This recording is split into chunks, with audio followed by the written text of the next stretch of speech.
Hello guys, today we are going to discuss in text question and answers of chapter 6 life processes. But firstly I want to say you something that if you are new in our channel then please subscribe because we are discussing here all the chapters of science, all activities, in text questions, exercise question and answers, additional question and answers are also important question and answers of all the chapters we are doing in this channel. Okay, so subscribe the channel if you want to get the latest updates. Okay, so without wasting any time, let's start the topic. Now in page number 101, the first question is, what are the differences between autotrophic nutrition and heterotrophic nutrition? Okay, firstly we will discuss about autotrophic nutrition.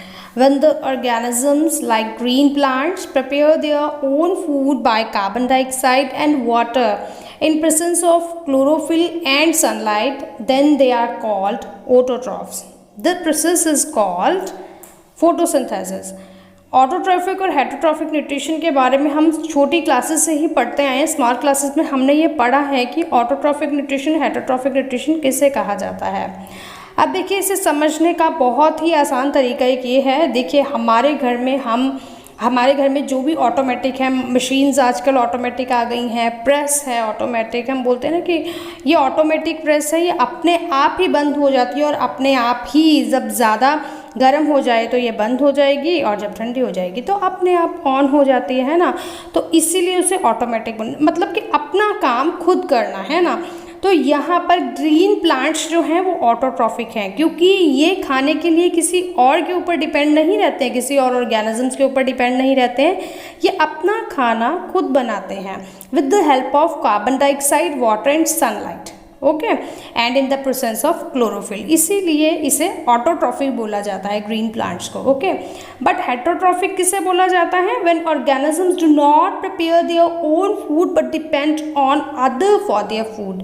अब ऐसे organisms जो कि अपना खाना खुद नहीं बना सकते जबकि वो दूसरों के ऊपर, दूसरे ऑर्गेनिजम्स के ऊपर डिपेंड रहते हैं खाने के लिए, उन्हें ही हेटरोट्रॉफिक बोला जाता है. ठीक है, तो ऑटोट्रॉफिक न्यूट्रिशन के बारे में हम क्या बोल सकते हैं?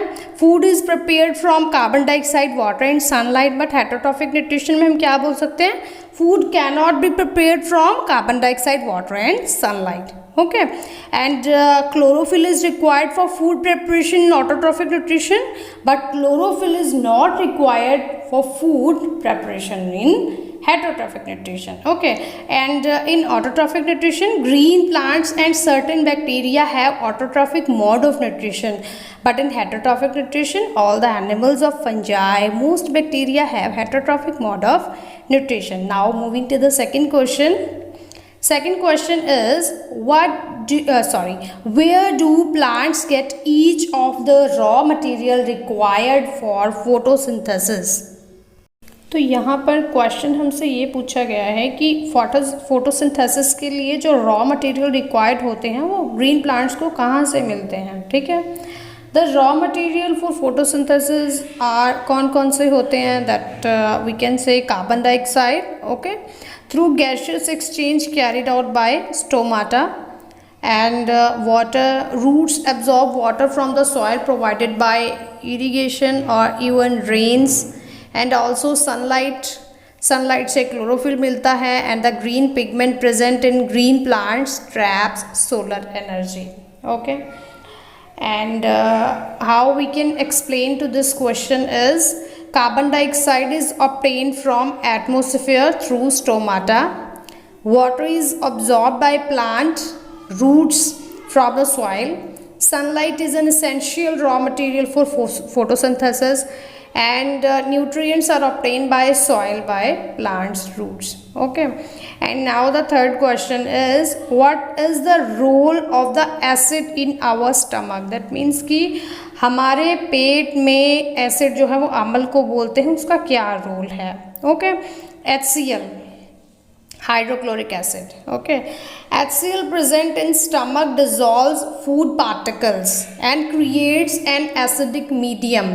In acidic environment, protein digesting enzyme pepsinogen is converted into pepsin. HCl in the stomach also acts as protective barrier against many disease causing pathogens. Okay, and also we can say it kills the germs present in the food. Okay, now moving to the next question. Now the fourth one question is, what is the function of digestive enzymes? Okay, the answer of this question is, the food material are very complex in nature. Okay, and the digestive enzymes help to break these complex molecules into smaller molecules so that they can be absorbed by the walls of small intestine. अब देखिए, जो भी हम खाना खाते हैं तो हम तो च्यू करके खाते हैं, लेकिन फिर भी हमारे बॉडी के अंदर जाने के बाद भी हमारे जो फूड पार्टिकल जो भी हम खाना खा रहे हैं वो ब्रेक डाउन होते हैं बिल्कुल छोटे छोटे पीसेस में, ताकि वो स्मॉल इंटेस्टाइन की जो वॉल्स हैं उसको एब्जॉर्ब कर सकें. Okay, now the fifth one question is, how is the small intestine design to absorb digested food? That means कि स्मॉल इंटेस्टाइन जो है वो किस तरह से डिज़ाइन होती हैं. ठीक है, तो आप इसकी पिक्चर भी देख सकते हैं स्मॉल इंटेस्टाइन की. Okay, and the answer of this question is, small intestine is design to provide more and more area for absorption of digested food and transfer it into the blood for circulation throughout the body. Okay, small intestine has small projections called as microvilli, which increases the surface volume, which make absorption more effective. Within the villi there are numerous blood vessels that absorb digested food and carry it to bloodstream. Blood transport food to each part of our body. यहाँ पर question हमसे ये पूछा गया है कि digested food को absorb करने के लिए स्मॉल इंटेस्टाइन को किस तरह से डिज़ाइन किया गया है. तो इसका आंसर क्या होगा? देखिए, जो भी डाइजेस्टिव हमारा फूड होता है ये स्मॉल इंटेस्टाइन में एब्जॉर्ब होता है. हमारी स्मॉल इंटेस्टाइन में बहुत सारे हज़ारों सूक्ष्म विलाई होते हैं. इसी कारण से जो स्मॉल इंटेस्टाइन है इसका एरिया बढ़ जाता है. अब हम 105 पेज नंबर के टेक्स्ट क्वेश्चन को करने जा रहे हैं. First question is, what advantage over an aquatic organisms does a terrestrial organism have with regard to obtain oxygen for respiration? तो इसमें क्वेश्चन हमसे क्या पूछा गया है कि सांस लेने के लिए ऑक्सीजन पाने की दिशा में एक एक्वेटिक एनिमल की अपेक्षा टेरेस्ट्रियल एनिमल किस प्रकार से एडवांटेज देता है. ठीक है, अब देखिए, इसको पहले हम हिंदी में समझते हैं. अब देखिए, जितने भी टेरेस्ट्रियल एनिमल्स हैं, टेरेस्ट्रियल एनिमल्स में हम आ जाते हैं, एनिमल्स आ जाते हैं, है ना.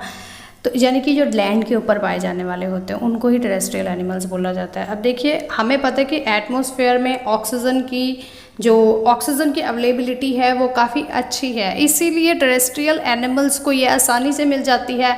लेकिन अगर हम एक्वेटिक एनिमल्स की बात करें तो देखिए, एक तो पानी के अंदर ऑक्सीजन की अवेलेबिलिटी थोड़ी सी कम भी होती है और इसके साथ ही ये पानी में भी घुली होती है. तो जो एक्वेटिक एनिमल्स हैं उनको ऑक्सीजन लेने के लिए एक तो वो बहुत ज़्यादा स्पीड से सांस लेते हैं ऑक्सीजन लेने के लिए. ठीक है, और उन्हें बहुत ज़्यादा मेहनत भी करनी पड़ती है ऑक्सीजन प्राप्त करने के लिए. ठीक है, इसीलिए टेरेस्ट्रियल एनिमल्स के लिए ज़्यादा एडवांटेज देता है ऑक्सीजन लेना. Now the next one question is, what are the different ways in which glucose is oxidized to provide energy in various organisms? यहाँ पर क्वेश्चन हमसे ये पूछा गया है कि जब ग्लूकोज जो है ऑक्सीडाइज्ड होता है अलग अलग ऑर्गेनिजम्स में, तो एनर्जी पाने के अलग अलग ऑर्गेनिजम्स के कौन कौन से अलग अलग वेज हैं. ठीक है, अब देखिए, किसी भी ऑर्गेनिजम्स के मसल्स में ग्लूकोज ऑक्सीजन की जितनी भी अमाउंट उस बॉडी को चाहिए उसमें ऑक्सीडाइज्ड होके उसको एनर्जी देता है. ठीक है, और ऑक्सीजन की अगर पर्याप्त मात्रा जो है वो नहीं है, यानी कि कम मात्रा है, उस पर होने पर क्या होता है कि ये लैक्टिक एसिड बनाता है। अगर कम है ऑक्सीजन की मात्रा तो लैक्टिक एसिड बनाता है। First step of breakdown of glucose takes place in the cytoplasm of cells of all organisms. This process yield a 3 carbon molecule compound called pyruvate. Okay. Further breakdown of pyruvate takes place in different manners in different organisms. Firstly, we will discuss about anaerobic respiration.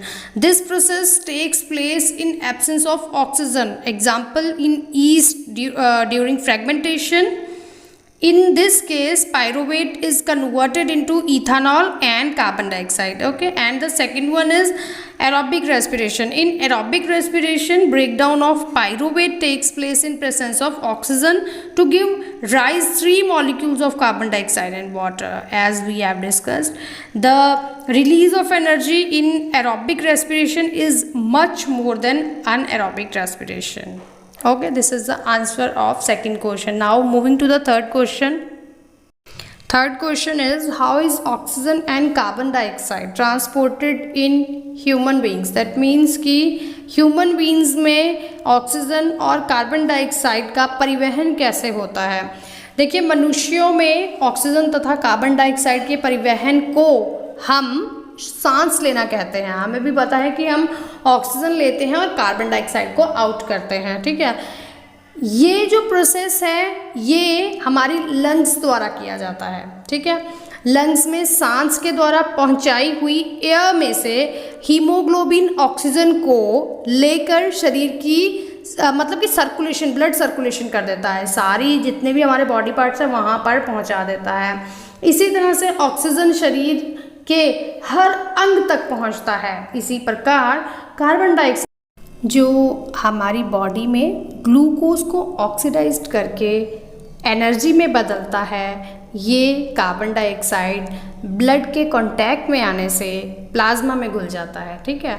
और ये carbon dioxide plasma के द्वारा ही हमारे पूरे शरीर में दोबारा से ब्लड से और एयर में चली जाती है और उसके बाद हमारे नोज से बाहर कर दी जाती है। So we can write the answer of this question is oxygen and carbon dioxide is transported in human beings via blood stream. Oxygen is carried to the cells whereas carbon dioxide is carried away from the cells. Exchange of gases takes place between the alveoli of lungs and the surrounding of blood capillaries.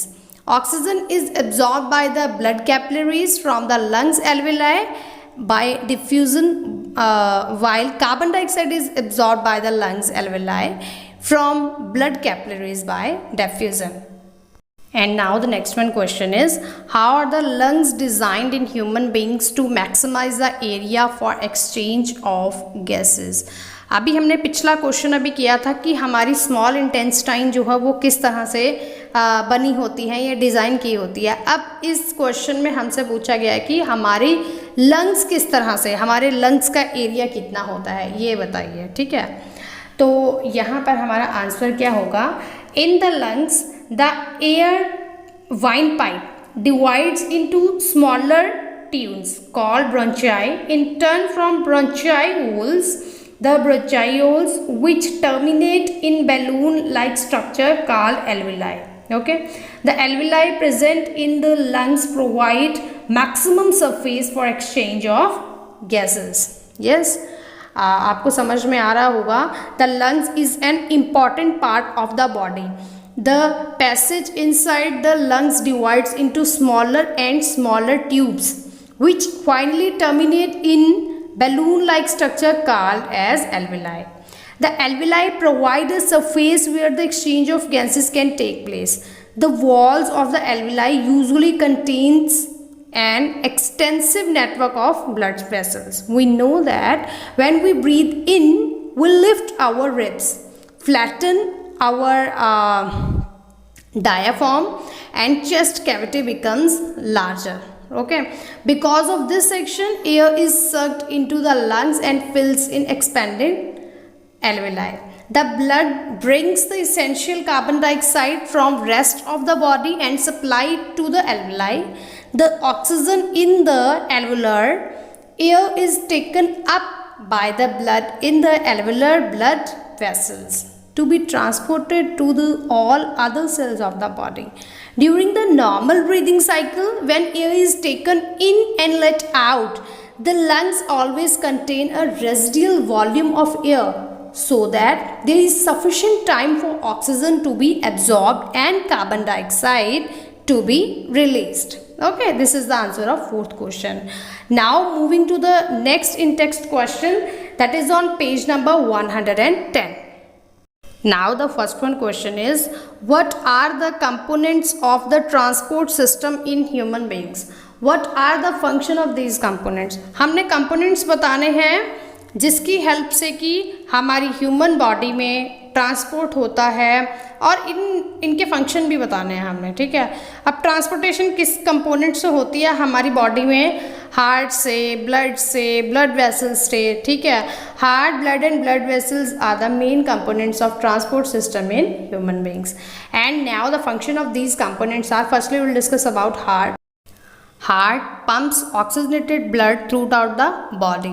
It receives deoxygenated blood from the various body parts and sends this impure blood to the lungs for oxygenation. Okay, now we'll discuss about blood. What are the function of blood? Blood transport oxygen, nutrients, carbon dioxide and nitrogenous waste. Okay, and now we'll discuss about blood vessels. Now the function of blood vessels are, blood vessels, arteries and veins carry blood to all part of the body. Okay, now the second one question is, why is it necessary to separate oxygenated and deoxygenated blood in mammals and birds? And the solution of this question is, mammals and birds are warm blooded animals which keep their body temperature constant irrespective of the environment they live. Yes, and it is necessary to separate the oxygenated and deoxygenated blood to maintain efficient supply of oxygen into the body. This system is essential in animals that have high energy need. Mammals and birds require constant supply of oxygen to obtain energy. Hence, it is very important for warm-blooded animals to separate oxygenated and deoxygenated blood to keep their circulatory system efficient. अब देखिए, जितने भी स्तनधारी या फिर जितने भी पक्षी हैं उन सभी को ज़्यादा एनर्जी की रिक्वायरमेंट होती है जो ग्लूकोज को ऑक्सीडाइज होने पर ही मिलती है। ग्लूकोज के ऑक्सीडाइजेशन के लिए ऑक्सीजन की आवश्यकता होती है, और ऑक्सीडाइजेशन तथा डीऑक्सीडाइजेशन ऑक्सीजनेटेड और डीऑक्सीजनेटेड जो ब्लड है उन दोनों को अलग करके ही शरीर की इतनी ज़्यादा मात्रा में एनर्जी उपलब्ध करवाई जा सकती है। Now the third one question is, what are the components of the transport system in highly organised plants? Now the solution of this question is, there are two types of conducting tissues in highly organized plants that carry out transport system. First one is xylem and second one is phloem. Now we will discuss about firstly xylem. Xylem conduct water and minerals from roots to rest of the plant's parts. Similarly, phloem transport food material from leaf to other parts of the plant. Okay. Now the fourth one question is, how are water and minerals transported in plants? How are water and minerals transported in plants? Water and minerals are transported through xylem cells from soil to the leaves. The xylem cells of roots, stem and leaves are interconnected to form a conducting channel. The root cells takes ions from the soil. This creates a difference between the concentration of ions of roots and soil. Therefore, there is a steady movement of water into xylem. Okay. What actually I have explained to you that यहाँ पर question हमसे ये पूछा गया कि plants में water and minerals का जो ट्रांसपोर्टेशन होता है वो किस तरह से होता है, ठीक है। अब देखिए, जितने भी प्लांट्स हैं उसमें वाटर एंड मिनरल्स का ट्रांसपोर्टेशन जो है वो जाइलम द्वारा होता है, ठीक है, अभी हम जाइलम और फ्लोएम के बारे में अभी पढ़ा है। जाइलम के द्वारा होता है, रूट्स के जितने भी सेल्स होते हैं वो मिट्टी के अंदर होते हैं, ठीक है, जिसके कारण कि आयॉन्स का आदान प्रदान होता है। अब देखिए, रूट्स और मिट्टी दोनों में आयॉन, दोनों के जो आयॉन्स हैं इनमें अंतर पाया जाता है। इस अंतर को, इस डिफरेंस को ख़त्म करने के लिए ही जो वाटर है वो ट्रांसपोर्ट होते हुए अपने रूट के जाइलम में जाता है, ठीक है, और जल के स्तंभ का निर्माण होता है जो लगातार ऊपर की ओर धकेला जाता है, जिसे हम वाटर प्रेशर बोलते हैं, ठीक है। And after this there will be a steady movement of water from the root xylem to all parts of the plant, connected through interconnected water conducting channels. Okay, now the fifth one question is, how is food transported in plant? Food किस तरह से transport होता है plants में, ठीक है। The answer of this question is, food is transported in plants by a special organ called as phloem. Water and mineral के बारे में हमने पढ़ा, वहाँ पर फूड ट्रांसपोर्टेशन का काम कौन करता था? जाइलम। लेकिन यहाँ पर फूड की बात हो रही है, तो फूड कौन ट्रांसपोर्ट करता है? फ्लोएम, ठीक है। Phloem transport food material from leaf to different parts of a plant. Transportation of food in phloem is achieved by the expenditure of energy from ATP. This increases osmotic pressure in the tissue, causing water to move. This pressure moves material in the phloem to the tissues with less pressure. This is helping in transportation of food material as per the need. Example, sucrose. अब हमें पता है कि खाना बनाने का काम, ठीक है, लीव्स का होता है। लीव्स जो है वो फूड को प्रिपेयर करती हैं और लीव्स से वो जो फूड है वो पूरे प्लांट तक फ्लोएम जो है वो पहुंचाता है, ठीक है। नाउ अब हम पेज नंबर 112 के क्वेश्चन आंसर्स करने जा रहे हैं। First one question is, describe the structure and function of nephrons. तो सबसे पहले हम नेफ्रॉन समझते हैं कि नेफ्रॉन है क्या। नेफ्रॉन जो है वो किडनी को फिल्टर करने का काम करता है, ठीक है, और हमें इसकी डायग्राम भी बहुत अच्छे से आनी चाहिए क्योंकि एग्ज़ाम में ये बहुत बार पूछी जाती है। Now we will discuss about nephron. Each nephron is composed of two parts. First one is a cup shaped bag at its upper end which is called Bowman capsule. The Bowman capsule contain a bundle of blood capillaries which is called glomerulus.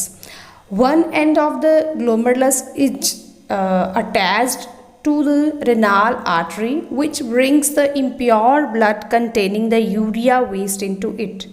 These impurities are filtered. The other part of the nephron is coiled. In this part, the substances like sugar, amino acid, ions and excess water which are required by the body are reabsorbed. The substances remained in the nephron is mainly urine containing dissolved urea in water which is expelled from the body through urethra from time to time. Okay, now we will discuss about function of nephron. Okay, एक तो हमें diagram भी बनाना है, nephron के बारे में बताना है, उसका स्ट्रक्चर भी कि किस तरह का होता है, और उसके बाद फंक्शंस भी उसके हम बताएंगे, ठीक है। तो चलिए इसका फंक्शन डिस्कस कर लेते हैं. The blood enters the kidney through the renal artery which branches into many capillaries associated with glomerulus. Okay, the water and solute are transferred to the nephron at Bowman capsule. In the proximal tubule, some substances such as amino acid, glucose and salt are selectively reabsorbed and unwanted molecules are added in the urine. The filtrate then moves down into the loop of Hanel where more water is absorbed from here, and the filtrate moves upwards into the distal tube and finally to the collecting duct.